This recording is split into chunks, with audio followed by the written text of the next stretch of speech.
नमस्ते and welcome to this exciting episode of psychology debunking mythology. अगर आपने channel को सब्सक्राइब नहीं किया तो पहले कर लीजिए। अगर आप मेंबर नहीं हैं तो जरूर मेंबर बनिए। मेंबर बनने पे आपको मेंबर्स ओनली कंटेंट मिलता है और अगर आप हमको सपोर्ट करना चाहते हैं वो लिंक्स भी नीचे हैं। चलिए शुरू करते हैं। जियो पॉलिटिक्स में उसको असरवाद बुलाता हूँ क्योंकि गीता के चैप्टर 16 में उसको असरवाद बोला गया है। और इतिहास बहुत इम्पोर्टेंट होता है।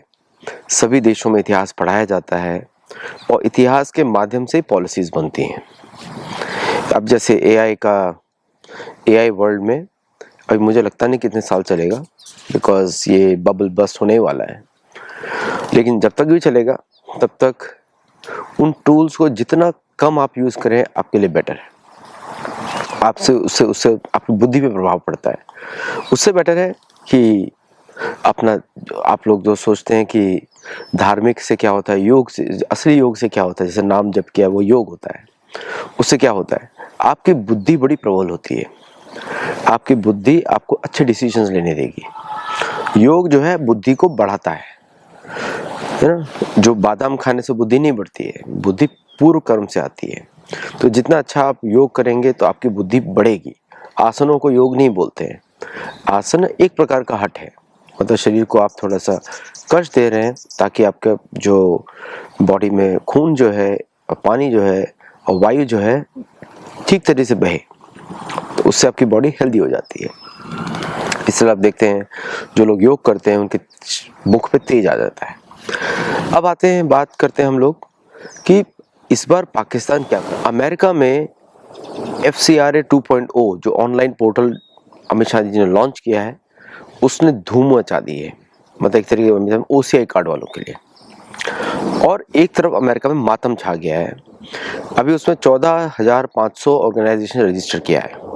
ग्रेजुअली ये लिस्ट बढ़ के हो जाएगी 60,000 70,000 तक, जिनको FCRA का लाइसेंस मिला हुआ है, जो फॉरेन कंट्रीब्यूशन रेगुलेशन एक्ट है। वो regulation foreign contribution increasing act नहीं है, FCIA नहीं है, FCRA है।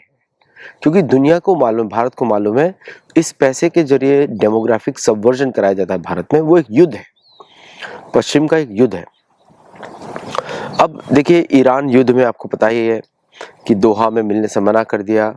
ऐसी खबरें भी आ रही थी कि ईरान का जो IRGC का मिलिट्री कमांडर उनको मार दिया गया है by Israel in the air strike. बहुत सारी चीज़ ऐसा हुआ।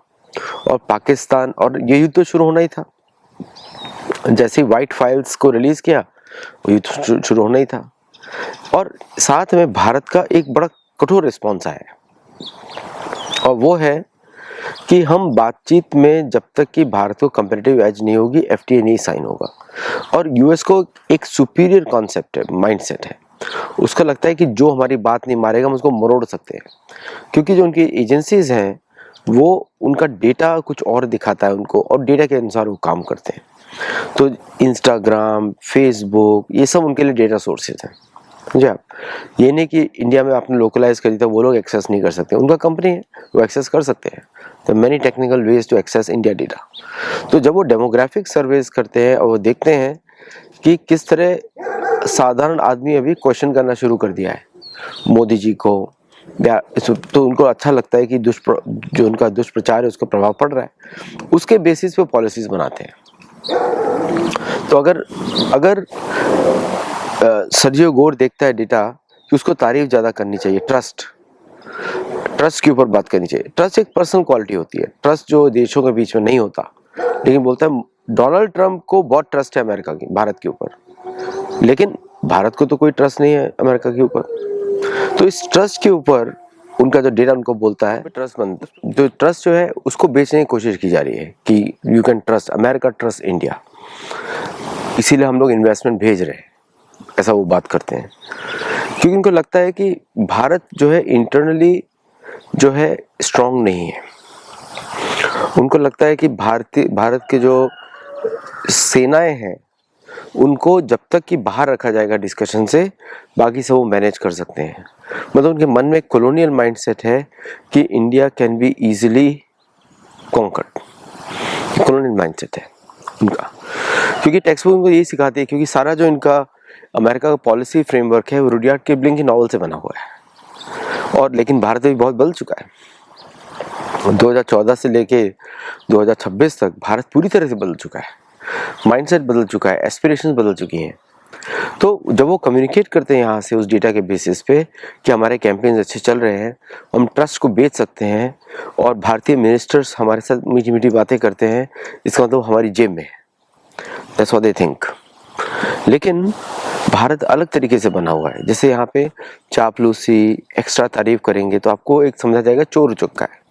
ये अमेरिकन समझ में नहीं आता है। जैसे चापलूसी करेंगे या फिर तारीफ करेंगे विदाउट एनी बैकग्राउंड। पहले अगर आप डोनाल्ड ट्रंप गाली देता है फिर तारीफ करता है, उसको लगता है कि भारत को इजीली बेवकूफ़ बना देंगे, क्योंकि अमेरिकन पब्लिक के साथ ऐसा होता है। वो लोग को आप तारीफ करो फिर उनका गाली दो, तारीफ करो गाली दो। एंग्लो सैक्सन में बड़ा नॉर्मल होता है। भारत में ऐसा नहीं है। भारत का कल्चर ही अलग है। भारत में हर चीज़ रिस्पॉन्सिबिलिटी की जाती है। तो अगर आप एक समय में अशब्द बोलते हैं और दूसरे समय में तुरंत आपको बदल जाते हैं तो मतलब आपकी क्रेडिबिलिटी की चली गई। तो अमेरिका जो है एआई के थ्रू भारतीय टेक इंडस्ट्री को कंट्रोल करना चाहता है, और वो चाहता है कि हम वापस वो इस एम्प्लॉय प्रोवाइड करने वाले बन जाएं, मतलब कि रिसोर्सेज, कई अमेरिका में बुलाते हैं टेक कुलीज या टेक ब्रोज, वो बन जाएं और उनकी इंडस्ट्री बढ़ाएं, क्योंकि उनकी इंडस्ट्री में वो मैन पावर नहीं है, या इंडिया में रहकर ही उनके लिए काम करें। ये उनका मॉडल है। लेकिन भारतीय economy is not just tech sector. Tech sector is the biggest contributor for services, लेकिन टेक सेक्टर नहीं है। वो ये भूल जाते हैं कि भारतीय economy is all round economy. Nuclear energy भी है, सोलर एनर्जी भी है, मैन्युफैक्चरिंग है, ऑटो इंडस्ट्री है, जितनी भी इंडस्ट्रीज वर्ल्ड में होती है भारत के अंदर है, एक्सेप्ट एयरक्राफ्ट मेकिंग इंडस्ट्री, उनको मालूम है।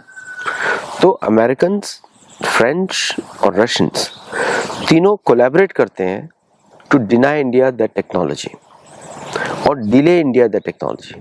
पूरी तरह डिले नहीं कर सकते। आपको याद होगा क्रायोजेनिक इंजन के लिए कितना ड्रामा हुआ था इंडिया में, अल्टीमेटली इन्होंने बना ही लिया। तो एक भारत के लिए बहुत बड़ा टेस्ट है कि जितना डिपेंडेंट रहेगा वो अमेरिकन एयरक्राफ्ट्स के ऊपर, बड़े इंजन्स के ऊपर, इंडिया अमेरिकन डिफेंस इंजन्स के ऊपर, उतना वो आर्म ट्विस्टिंग कर सकते हैं। तो तेजस प्रोग्राम पे उन्होंने आर्म ट्विस्टिंग करने का ठान लिया है। अभी आप देखेंगे थोड़े दिनों में, अगर इंडिया ट्रेड डील के लिए एग्री नहीं करता है, they will not supply the engines, क्योंकि पूरा प्रेशर ही उसके लिए है। तेजस प्रोग्राम पे प्रेशर इसीलिए है कि not to delay the India's defence preparations. अब उनको पता नहीं कि भारतीय गवर्नमेंट का रिजॉल्व, अगर 71 में भारतीय गवर्नमेंट नहीं झुकी थी तो 2026 में तो बिल्कुल नहीं झुकने वाली। तो अब जब इंडिया का खुद का मिशन इंजन चल रहा है, अब उनको अलग प्रॉब्लम है, क्योंकि उन्होंने एचएएल को तो पूरा सबोटाज कर दिया, एडीए को भी सबोटाज कर दिया। ऐसा कैसे होता है कि जिसके पास इंजन ना हो वो हार्ड वायर्ड इंजन फ्रेम बनाए एक इंजन के लिए? आज के मतलब ऐसे इंजीनियर अगर आप सोचते हैं तो आपको ये लॉजिकल नहीं लगेगा कि एक आपने ऐसा चेसिस बनाया जिसमें एक ही इंजन फिक्स हो सकता है, जबकि ऐसा इंजन नहीं है। आप उसको बनाएंगे एटलीस्ट उसी डायमेंशन के 2 इंजन हो कंपटीटर के, जो उसके अंदर फिट हो सकते हो। मतलब वो नया तरह का टेक्नोलॉजी होगा, but it can be made, anything can be made. अगर आप बना रहे हैं तो कुछ भी बना सकते हैं, कारीगर तो कुछ भी कर सकता है। तो एग्जैक्टली वो प्रॉब्लम उन्होंने एश्योरेंस दिया कि हम सप्लाई करेंगे। कब करेंगे? उन्होंने टर्की को तो सप्लाई कर दिया, साउथ कोरिया को सप्लाई कर दिया, बाकी सब देशों को सप्लाई कर रहे हैं, और भारत ने 199 इंजन का ऑर्डर दिया है। 199 इंजन का ऑर्डर दिया है। ओके, अब उसमें कितने नंबर्स 404 है, 404 99 तो कंफर्म्ड है, कितने 414 है पता नहीं। अब उनके प्राइसेस बढ़ गए बिकॉज उन्होंने जानबूझ के, उन्होंने प्राइसेस नहीं बढ़ाए, ये बढ़े इंडस्ट्री की वजह से, उनके डिले की वजह से, जी के डिले की वजह से बढ़े। बिकॉज अगर वो टाइम पे सप्लाई करते तो प्राइसेस इतने इफेक्ट नहीं पड़ते, बिकॉज चाइना ने प्राइसेस को इंक्रीज कर दिए। तो यहाँ पे चीन और अमेरिका का कोलैबोरेशन है against Indian F-04, F-414 engine. वो वेट करने, इसके बीच में कुछ होगा तो Bharat should not be strong enough. Russia का ऑफर भी ऐसा ही है। रशिया ने पुराने समय में बहुत सबोटाज किया है भारत को, लेकिन फिर भी Russia is a dependable partner, क्योंकि भारत का अदर ट्रेड चलता है उसके साथ, दूसरा भी चलता है, तेल का चलता है बहुत बड़ा।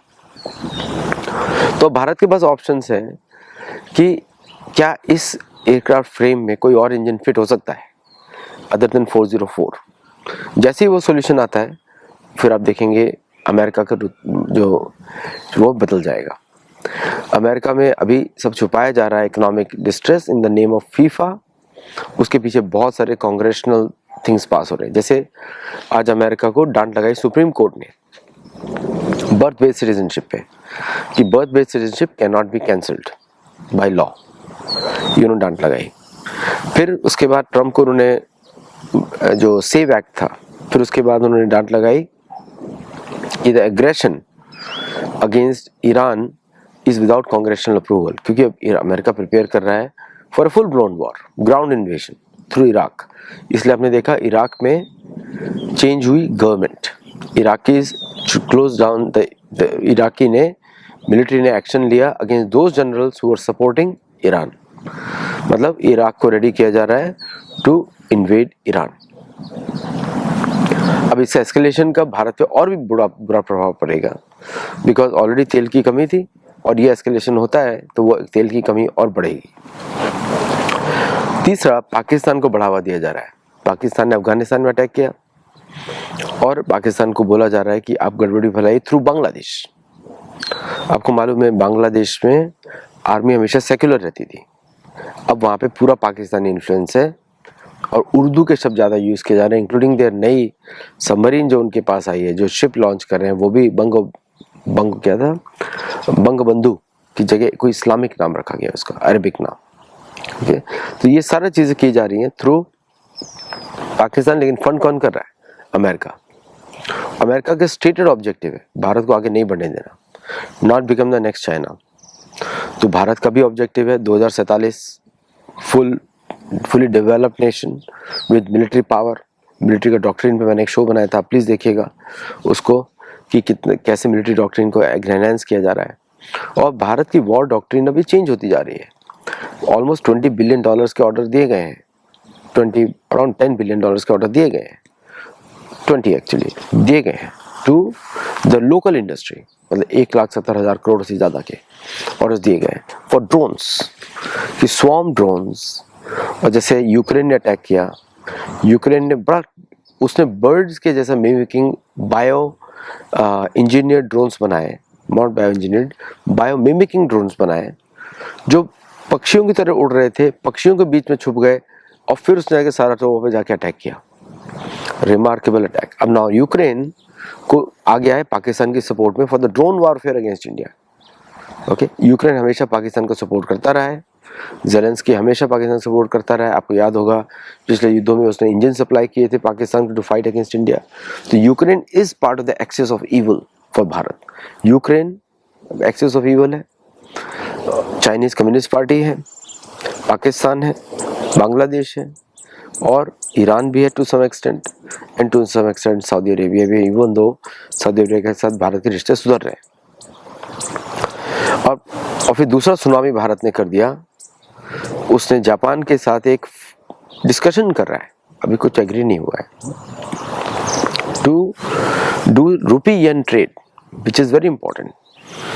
जापान जब डॉलर्स को ऑफलोड करेगा then Japan will be needing an economy जो उसको सपोर्ट कर सके, और वो इकोनॉमी होगी भारत की। तो रूपी येन ट्रेड में आप देखेंगे थोड़े दिनों में यूपीआई भी एक्सेप्ट होगा, उसमें जापानीज एक्सपोर्ट्स बढ़ जाएंगे, जापानीज इंपोर्ट्स बढ़ जाएंगे, because India is the largest producer of rice और India can produce more, can even produce मोर।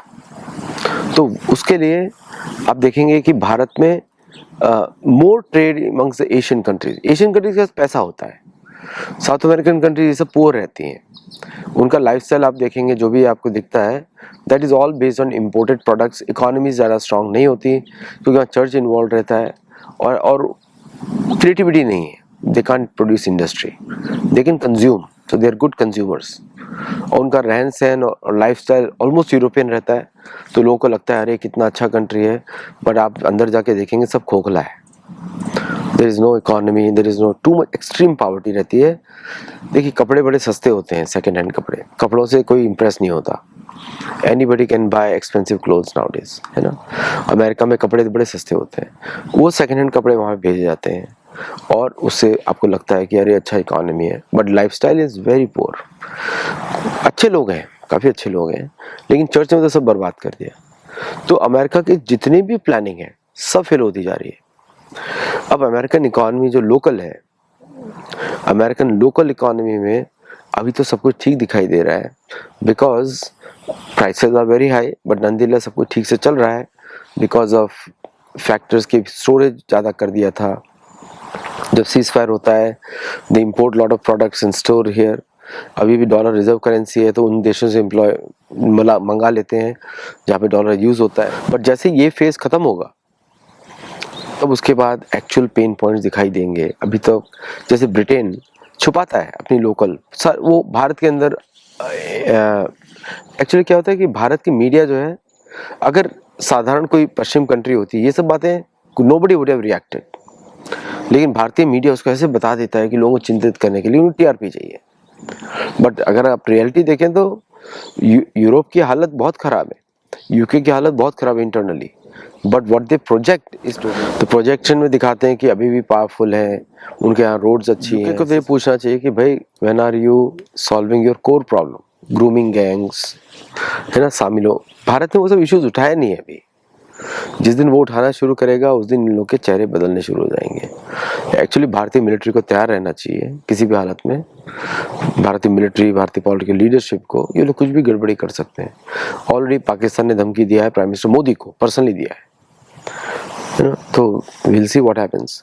लेकिन अभी के समराइज करने के लिए ये तो बड़ा सत्य बात है कि अमेरिका अपने रास्ता खो बैठा है।